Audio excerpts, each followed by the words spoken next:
Hello, you're watching TVP World Talks. I'm Ula Somow. For some of us, Christmas festivities are followed by regret. We blame ourselves for eating too much, often ruining what we perceive as a carefully managed diet. But is Christmas weight gain an actual phenomenon or merely a myth? Joining us now is Ula Somow, Head of Nutrition at Legia Warszawa. Hello and welcome to TVP World. Hello everyone. So a brief introduction for those viewers who do not know. Legia Warszawa, one of the top football teams in Poland, so you're essentially cooperating with people who have the highest possible demands concerning, among others, nutritional activities, right? Yeah, of course. And to be honest, for our players, we are always try to be demanding for themselves, and we always try to make even a weight limits. But to be honest, I know that I'm the last person in the club as a nutritionist who will push them to avoid some traditional food, for example. So there is no ban on Christmas festivities for players? I would say they are professionals, so they know. They know the limits. Yeah, right? I would say they know what is a fight for, you know. So if you are a professional, your body is your tool, not only to perform, but also to earn some money. So they know what they are fighting for, and I would say I'm more than a helper than a policeman in the club.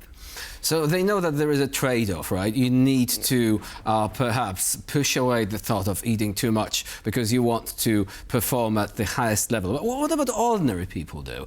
Should we also be making calculations like this? Looking at the Christmas table, you know, all the delicious things that we see there, and then think, oh, maybe I shouldn't be eating that because, you know, the diet and all this.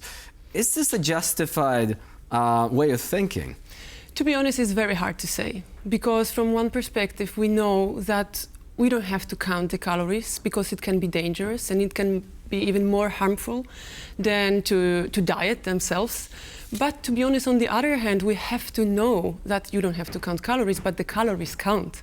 So I would say it's not only about how you look like, how your size of your trousers are, but I would say about the metabolic issues that are constantly going on in your body. So I would say don't be black or white, be logic in this. So eat some traditional food. It's for sure it's the time to be joyful, to be with your friends and your families, with your beloved one. So don't think about the calories constantly, but think about your health and your metabolic system also. So take care of your body. Would you say it's more about consistency than these sporadic spikes? Like, you know, if you're eating with certain limits in a way that is considered healthy, and then during the holidays, you're going to have like cake, you're going to have stuff which is like, you know, fried foods and stuff like that. So it's something you might not normally eat, but then again, it's part of the tradition, for example. So is that going to change much in the way that your body functions? It could. It could. So that's why I said it's hard to, for the nutritionists and for doctors, it's hard to say if you go with 2 dumplings more. Because, of course, if you've got pre-existing conditions, like for example heart failure, maybe you got some, you know that a lot of in percent, a lot of Polish people have problems with glucose metabolism, for example. And if you load with this glucose in one meal, of course you can have some problematic issues with your health. But I would say don't focus on these 3 days, because I would rather see the problem in the whole, I would say, Christmas month.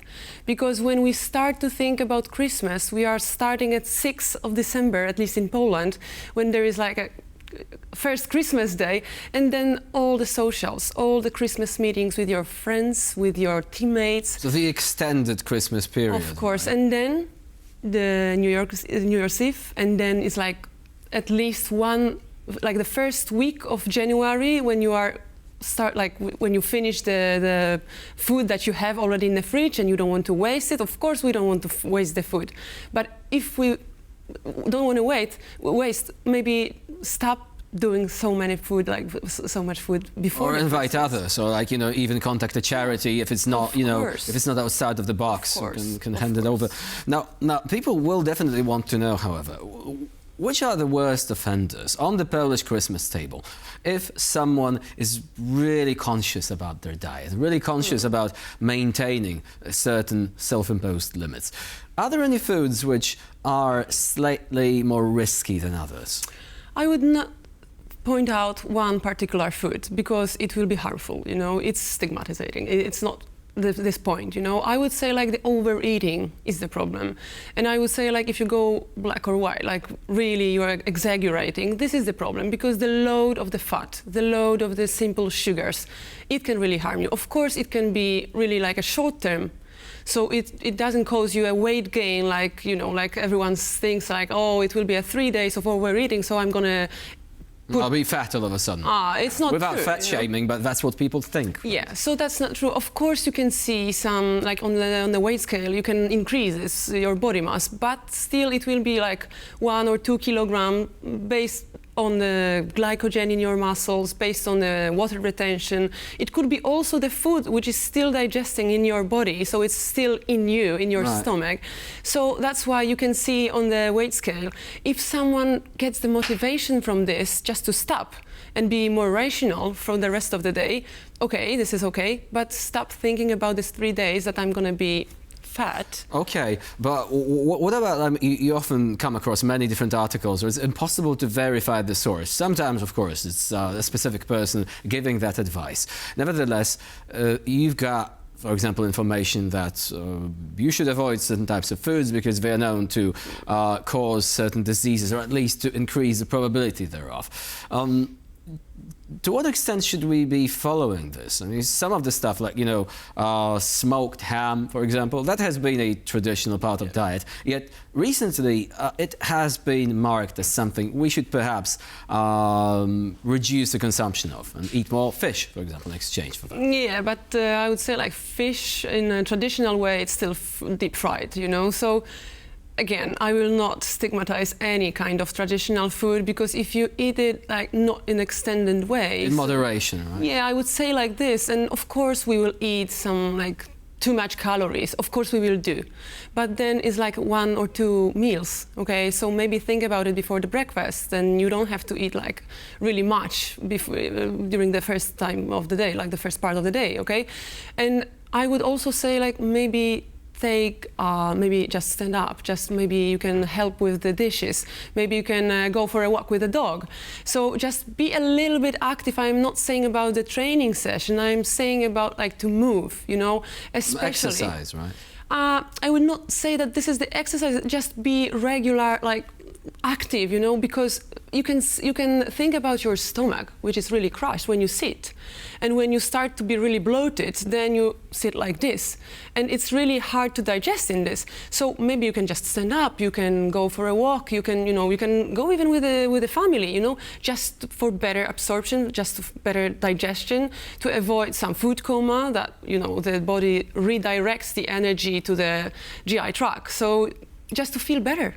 And it also helps with stress, I'm assuming. And this is another factor, like you have this sort of gut-brain axis, and some people are experiencing problems not because of the diet that they have, but instead because of the lifestyle that they adopt. Yeah, of course, but think about it this way, that sometimes we are saying, okay, during the Christmas I don't have time for anything because of the duties, which is like based on with the Christmas, but still you can go for a walk with the family and still spending time more actively. I'm not saying to don't eat, don't sit with your family during the Christmas. Do this, but in a moderation, you know, and the goal is just to feel better. What about sweets, though? Because for anyone who is like, you know, not even remotely interested in the medical side, they don't really know how the human body works, metabolism and all that. Yeah. But there is this concept that, you know, the sweets are the worst culprit when it comes to weight gain, when it comes to literally everything. Would you say that there are safe limits for the average person concerning how much they can eat in order for them perhaps to live with a clear conscience, so to say? Yeah, I would say like the problem is that we have we have this like a nutritional joke that we have like other stomach for the Christmas dessert. You know, like you already feel full after the dinner, but then your mom or the grandparents, they put the cheesecake on the top, and then you say like, no, I'm not full. You know, right now I can for sure I can eat at least 2 pieces. So I would say like do it on the moderation, and I would recommend just to put everything that you want to eat in one plate, just to see. And you know, the visual scale is also connected with your brain, that you already see that the plate is full. Because I can see that a lot of people are doing this, that I'm not going to eat a lot, but I'm going to pick this, and I have like constantly empty plate. So in my mind, I didn't eat a lot, you know. So maybe just feel like, okay, I can eat this, this, and this, and I'm going to put it once on my plate. I can see that it's a lot in my plate, and then I'm going to just eat it, you know. So are little snacks really that bad? Because some people say, don't grab these little snacks. Just be regular in your eating habits. Yeah, sometimes it's difficult to resist, isn't it? Yeah, of course, but one more time, if I have to stigmatize or pick one product that I really want for the people to just a little bit avoid, is the alcohol. So it's not going to be the dessert, it's not going to be the dumplings, it's not going to be some other stuff. I would say like be really conscious about the alcohol. First of all, it's really caloric. You know, we are blaming carbohydrates that they are making us fat, but 1 gram of carbohydrates is only 4 calories, and then it comes to the alcohol, it's 7. Come on, it's almost double, you know, and then you are drinking it. So it doesn't have a lot of volume, so you can drink it even more, because you know, the alcohol get this mechanism that you can eat with the alcohol more than you eat without alcohol, okay? So this is the second thing. And the third is that we know this already, that there is no alcohol limit in case, like in terms of, for example, the cancer. So there is no safe limit in case of oncology problems, you know. So overall, if someone is actually thinking about that, they should grab that chocolate dessert, but perhaps forgo the alcohol this time around, right? Yeah, I would say like even if it's the alcohol is like a festive bottle and it's literally like a Christmas edition, it's still alcohol and it's still a problematic for us. It's a part of the culture, though. Do you think that people are becoming more conscious of that and are more willing to say, no, thank you. I mean, there used to be a great pressure. You know, people going to parties and anyone who actually didn't drink would be picked out and saying, oh, you're not drinking, you're not having fun. Do you think this is actually changing today? I think yes. It's also connected with our like political systems, but I would say like people are more and more conscious. And to be honest, a few days ago, I was in a Christmas party in a Polish Federation of Football, so some can say like, you've drank a lot of alcohol there. No, I didn't. And to be honest, no one cares. You know, I just said like, I don't drink. And it was like, okay, you don't drink, so maybe I can go for like something without the alcohol for you if you want. And I was like, yeah, can you just bring me this, you know? So just don't make a big deal about this. Plenty of options there. Yeah. Ula Somow was our guest today here on TVP World. Thank you very much for joining us and for sharing your insight. And I'm Ula Somow. You're watching TVP World. Please stay with us for more latest news, updates and commentary.